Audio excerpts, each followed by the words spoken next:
Last year was the worst year in Africa, which saw the highest number of elephants and rhinos being poached.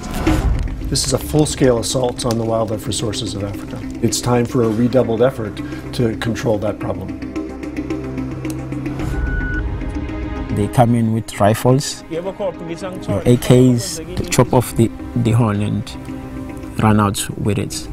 That's what they normally do. It's very, very sad. When these animals are being killed, illegally killed for illicit trade, there is a small group of people who are profiting at the expense of the many, at the expense of local communities. They are depriving them of potential future opportunities for pursuing legitimate development operations.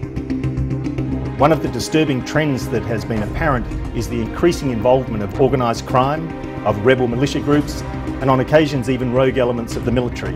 Nous avons un exemple, au nord Gabon, nous avions 6000 trafiquants, orpailleurs illégaux qui en même temps braconnaient, et c'était une ville dans la ville. On était dans l'État, il y avait du trafic, bien sûr, de l'or, du trafic d'ivoire, du trafic d'hommes, du trafic de drogue, du trafic d'armes.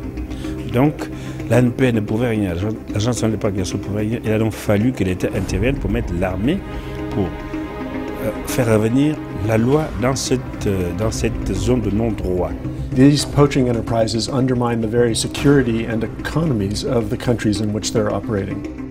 I strongly believe that key to stopping extinction of endangered species is getting full government commitment and political will.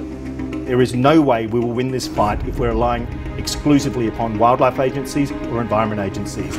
The institutions that have the direct mandate here have come together to form what's called the International Consortium on Combating Wildlife Crime. This is the CITES Secretariat, Interpol, UN Office of Drugs and Crime, World Customs Organization and World Bank.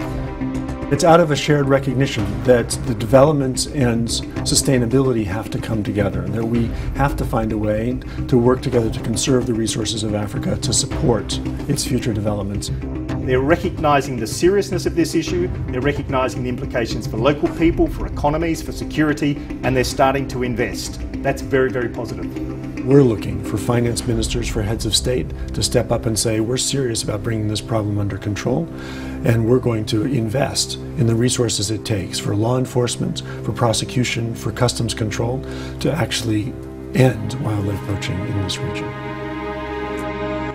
The elephants, the rhinos, and the other animals are part of our global heritage. They can't ask you themselves, so we are doing it for them and for ourselves. Please sign the declaration on illegal wildlife trafficking. Ask your government to give it full support. But you too can do something. If you're about to buy ivory or horn or some other animal part, think again. Do you really want to be part of this slaughter?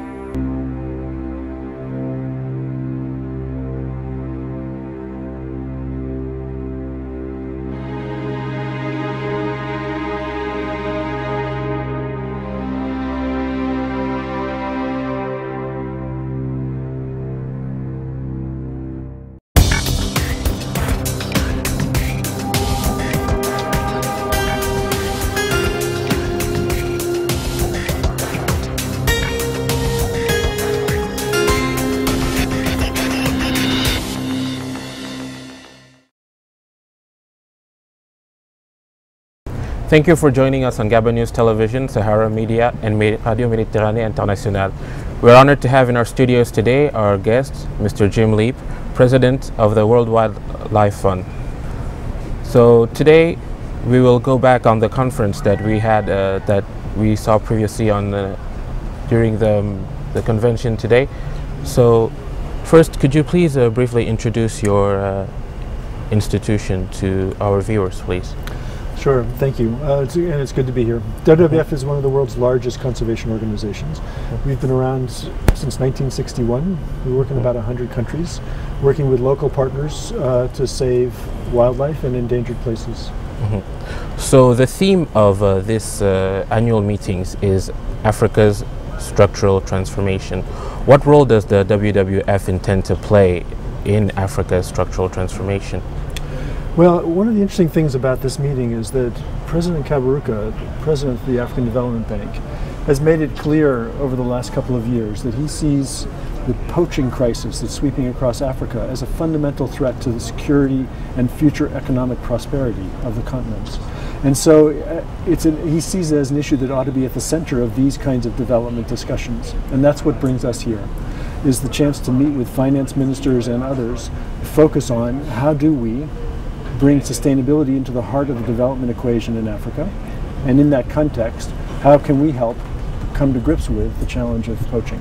Yeah, as you mentioned, poaching is really one of the biggest problems plaguing Africa at the moment, causing security problems and frontier problems. But there was recently a new Marrakesh declaration. Could you please extend more on this subject, please? Sure. Well, one of the things that we have put together for this meeting with President Kaberuka and the bank is a proposed Marrakesh declaration, which asks heads of state to commit their governments to taking a series of concrete actions to bring the poaching crisis under control.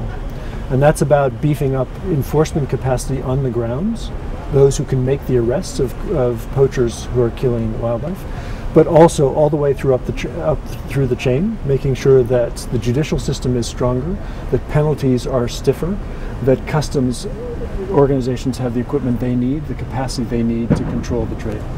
And it's that set of commitments that offers the promise, at least, that this problem can be brought under control. And it's being launched from here. Okay. And does this declaration concern just one region or the whole of Africa? Well, the problem has become particularly acute, the poaching crisis in Central Africa over the last couple of years, but it is a problem which afflicts almost every country on the continent. And so this is a declaration we're asking all heads of state to sign. Yes. Talking about heads of state, we noticed that there was one present during the meeting, President Ali Bongo Ondimba, who has been very active on the environmental front and who has been pushing forward policies in Gabon to push back the poaching issue. So what role does the WWF play in enforcing policies or reforms? Or is it just a consultant role, or what role? Well, let me first say President Bongo has been a critically important leader on this issue in Africa and globally. And he was a very compelling speaker tonight, and I think bringing home to people that he was speaking not just for Gabon, but for many of his fellow heads of state across the continent. And that's a very important leadership role. WWF works with governments like the government of Gabon and other governments across the region, and with communities to help them come to grips with the poaching crisis. So we provide technical support and training for anti-poaching guards. We provide training and support for prosecutors and the judicial system. We help customs offices do what it takes to get the trade under control. So we are there as an advisor, as a supporter, as an instigator of action to deal with the poaching crisis. And the role of NGOs in this program. In Gabon, for example, we have many local NGOs such as Conservation Justice, which helps lead investigations on the field and arrests. What kind of support does the WWF provide to such organizations? Well, we work with many local partners in every country where we work, and our job is not to try and duplicate what others can do, but to support those who are playing important roles and find ways to complement their efforts. And that's, of course, how all of us need to get things done. Yes. So I have heard it said that conservation without finance is just conversation. Yes. So has there been a budget set aside for this particular program? And if so, could we have some numbers, for example? There is funding available from various sources for work on poaching. But I think most important in this meeting is the recognition that this is an issue that deserves the attention of finance ministers, not just environment ministers, and that finance ministers and their heads of state need to recognize that the poaching crisis is in fact a threat to the issues they're most worried about, to the future development and security of their country. And it's from that recognition that resources need to flow. Yeah. So the African Bank, the World Wildlife Fund, and Gabon are in this together. We are very much in this together. So what are your hopes and the objectives for the future? Well, I mean, my hope, and I think President Bongo said it well tonight, is that we can spread the recognition that this is an issue of fundamental importance for every country in the African continent, and through that recognition, actually begin to mobilize the kinds of actions it takes to bring illegal wildlife trade under control, to make sure that if a criminal pursues wildlife crime, he or she will be caught and punished. Okay. Thank you very much for your time, sir. Thank you. Thank you for having been with us on Gabon News, Sahara Media, and Radio Méditerranée Internationale. Please tune in with us for next time on our next show. Thank you.